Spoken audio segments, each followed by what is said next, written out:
Operation epic Fury নামটা শুনে মনে হয় না বিশ্ব কাঁপিয়ে দেওয়ার মতো কিছু একটা, কিন্তু বাস্তবে যা ঘটছে তা হলো অপারেশন এপিক ডিস্ট্রাকশন। তবে ইরানের জন্য নয়, আমেরিকার নিজের জন্যই। অপারেশন শুরুর আগেই ইরাকের মরুভূমিতে ধ্বংস হয়ে গেছে আমেরিকার বিশাল KC-135 রিফুয়েলিং ট্যাঙ্কার। আর এখন 8টি উদ্ধারকারী বিমান চক্কর দিচ্ছে ধ্বংসাবশেষ খুঁজতে। CNN নিজেই ফাঁস করে দিয়েছে, ট্রাম্প প্রশাসন ভাবতেই পারেনি ইরান হরমুজ প্রণালী বন্ধ করে দেবে। তাদের ধারণা ছিল এতে ইরানের নিজেরই বেশি ক্ষতি হবে, কিন্তু ইরান প্রমাণ করে দিয়েছে কৌশলী যুদ্ধের আসল চাবিকাঠি।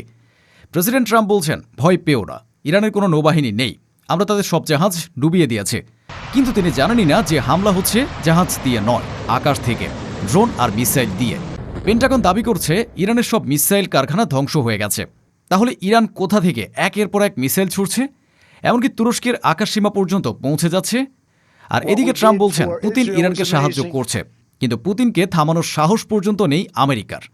এসব মিলিয়ে এক ভয়ঙ্কর প্রশ্ন তৈরি হয়েছে, আমেরিকা কি আসলে সুপার পাওয়ার নাকি শুধুই কাগজের বাঘ? পেন্টাগন প্রধান দাবি করেছেন ইরানের সব মিসাইল কারখানা ধ্বংস হয়ে গেছে। তাহলে ইরান কোন মিসাইল দিয়ে হামলা চালাচ্ছে? অপারেশন এপিক ফিউরি শুরু হওয়ার আগেই ইরাকে KC-135 ধ্বংস হয়ে গেল।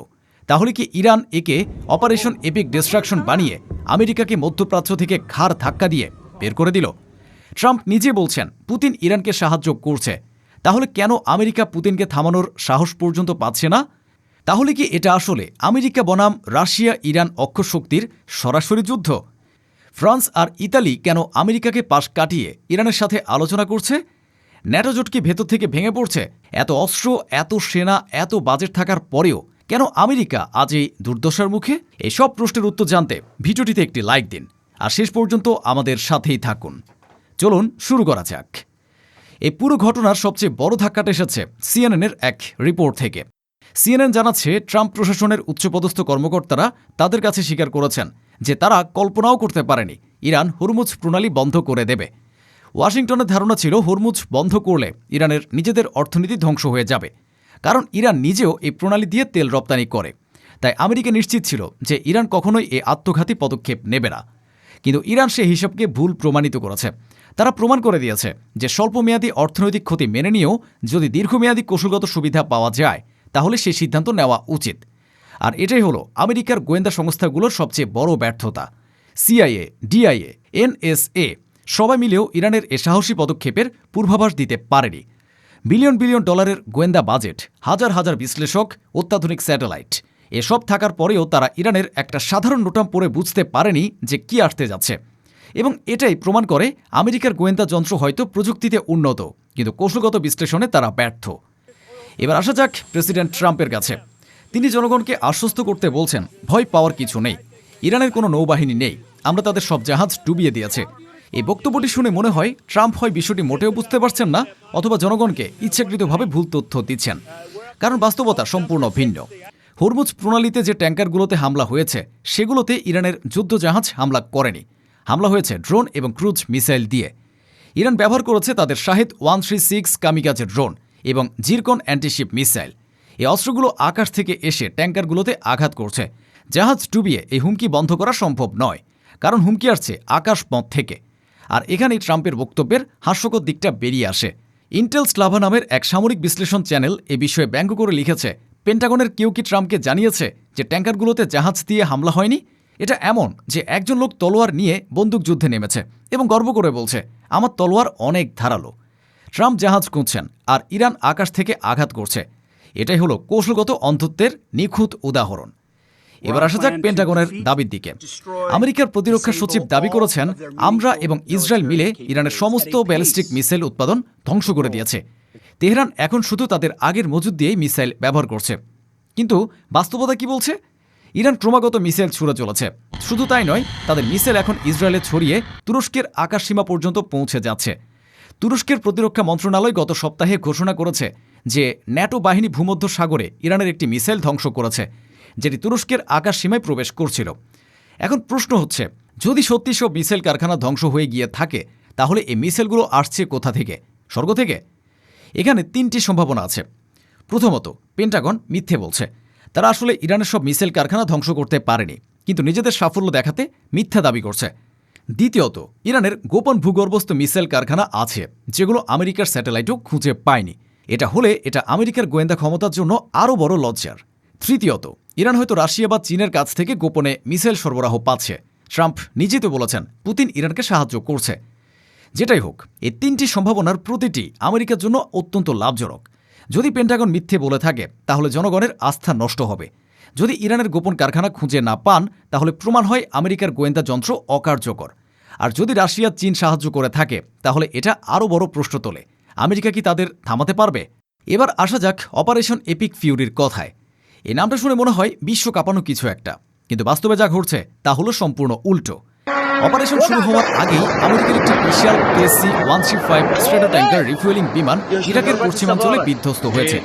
ইরাকি মিডিয়ার প্রকাশিত ফুটেজে দেখা যাচ্ছে আমেরিকার HC-130 combat king 2 search and rescue বিমান অত্যন্ত নিচু দিয়ে উঠছে ধ্বংসাবশেষ খুঁজতে। আর এখানে সবচেয়ে ভয়ঙ্কর বিষয়টি লুকিয়ে আছে।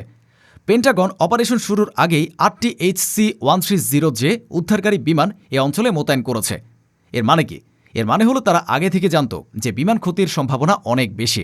অর্থাৎ পেন্টাগন নিজেই নিশ্চিত ছিল না যে তারা ইরানের আকাশ প্রতিরক্ষা ভেদ করতে পারবে, তাই তারা আগে থেকে উদ্ধারকারী বিমান পাঠিয়ে রেখেছিল। এটা এমন যেন একজন বক্সার রিংয়ে নামার আগেই অ্যাম্বুলেন্স ডেকে রেখেছে, কারণ সে জানে সে মার খাবে। আর এই পরিস্থিতি দেখে সামরিক বিশ্লেষকরা ব্যঙ্গ করে বলছেন অপারেশন এপিক ফিউরি নয়, এটা হয়ে গেছে অপারেশন এপিক ডিস্ট্রাকশন। তবে ইরানের জন্য নয়, আমেরিকার নিজের জন্যই। যুদ্ধ শুরুর আগেই হারা শুরু, এটা তো রেকর্ড। এবার আসা যাক সবচেয়ে বিস্ফোরক প্রশ্নটির কাছে। ট্রাম্প নিজেই স্বীকার করেছেন পুতিন হয়তো ইরানকে কিছুটা সাহায্য করছে, কারণ সে মনে করে আমরা ইউক্রেনকে সাহায্য করছে।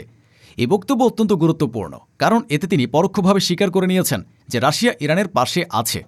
কিন্তু প্রশ্ন হলো, যদি ট্রাম্প জানেন যে পুতিন ইরানকে সাহায্য করছে, তাহলে তিনি কিছু করছেন না কেন? কেন আমেরিকা পুতিনকে থামাতে পারছে না? এর উত্তর খুবই সহজ। আমেরিকা রাশিয়াকে ভয় পায়। রাশিয়ার কাছে রয়েছে বিশ্বের সবচেয়ে বড় পারমাণবিক অস্ত্র ভাণ্ডার, রয়েছে হাইপারসনিক মিসাইল যা আমেরিকার কোনো প্রতিরক্ষা ব্যবস্থা আটকাতে পারে না। এবং সবচেয়ে বড় কথা, রাশিয়া একা নয়, তার সাথে আছে চীন। চীনের নৌবহর এখন পারস্য উপসাগরে টহল দিচ্ছে। তাহলে প্রশ্ন হলো, যে দেশ নিজেকে বিশ্বের একমাত্র সুপার পাওয়ার বলে দাবি করে, সেই দেশ যদি পুতিনকে থামাতে না পারে, তাহলে তাদের সেই সুপার পাওয়ারের দাবি কতটা সত্য?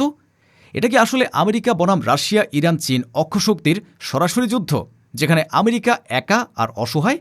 এবং এ সংকটে যেন চূড়ান্ত আঘাতটি এসেছে আমেরিকার নিজের মিত্রদের কাছ থেকে। ফাইন্যান্সিয়াল টাইম জানাচ্ছে ফ্রান্স এবং ইতালি আমেরিকাকে সম্পূর্ণ পাশ কাটিয়ে সরাসরি ইরানের সাথে আলোচনায় বসেছে। তাদের উদ্দেশ্য কি? নিজেদের জাহাজের নিরাপদ যাতায়াত নিশ্চিত করা। এর মানে কি দাঁড়ালো? এর মানে হলো ফ্রান্স ও ইতালি আমেরিকার সামরিক শক্তির উপর আস্থা রাখছে না। তারা মনে করছে না যে আমেরিকা হরমুজ প্রণালী খোলা রাখতে পারবে, তাই তারা নিজেরাই ইরানের সাথে আলাদা চুক্তি করছে। এটি ন্যাটো জোটের ঐক্যের উপর এক বিশাল আঘাত।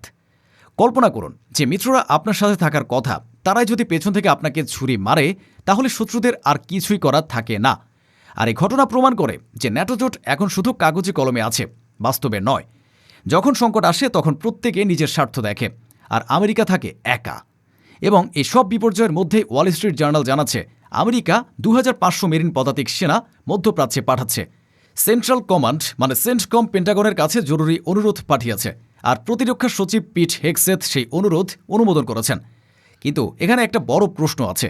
হরমুজ প্রণালী একটা সমুদ্রপথ, সেখানে পদাতিক সেনা পাঠিয়ে কি হবে? এর একমাত্র ব্যাখ্যা হতে পারে আমেরিকা হয়তো ইরানের মূল ভূখণ্ডে স্থল আক্রমণের প্রস্তুতি নিচ্ছে। কিন্তু এটা হবে আত্মঘাতী পদক্ষেপ। ইরানের ভূখণ্ড পাহাড়ি, দুর্গম, জনসংখ্যা 9 কোটি, যাদের বেশিরভাগই তীব্র চায়নবাদী। আর সবচেয়ে বড় কথা, ইরানের পেছনে আছে রাশিয়া ও চীন। ইতিহাস বলে যখন আমেরিকা পদাতিক সেনা পাঠায় তখন সেটা দীর্ঘমেয়াদী যুদ্ধের ইঙ্গিত।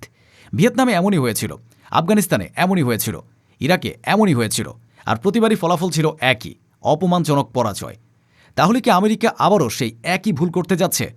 অপারেশন এপিক ফিউরি শুরু হওয়ার আগেই এপিক ডিস্ট্রাকশন হয়ে গেছে। গোয়েন্দা সংস্থাগুলো ভুল হিসাব করেছে। ট্রাম্প বাস্তবতা বুঝতে পারছেন না। জাহাজ খুঁজছেন অথচ হামলা আসছে আকাশ থেকে।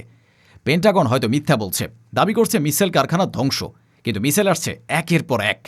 মিত্ররা পিঠে ছুরি মারছে। ফ্রান্স ইতালি নিজেরাই ইরানের সাথে চুক্তি করছে। পুতিন সাহায্য করছে, এটা জানে আমেরিকা, কিন্তু থামাতে পারছে না। আর এখন পদাতিক সেনা পাঠানো হচ্ছে, যা হতে পারে আরেকটি ভিয়েতনামের শুরু। এত কিছুর পরও প্রশ্ন হলো, আমেরিকা কি আসলেই সুপার পাওয়ার, নাকি শুধুই কাগজের বাঘ? ইরান কি সত্যি আমেরিকাকে মধ্যপ্রাচ্য থেকে ঘাড় ধাক্কা দিয়ে বের করে দিতে পারবে, নাকি আমেরিকা আবারও তাদের প্রযুক্তিগত শক্তি দিয়ে পরিস্থিতি ঘুরিয়ে দেবে? উত্তর আমরা পাবো আগামী কয়েক সপ্তাহে। তবে এতটুকু নিশ্চিত, এই যুদ্ধ যেভাবে শুরু হয়েছে তাতে আমেরিকার জয়ের সম্ভাবনা অনেক কম। আপনার মতামত কি? কমেন্টে জানান।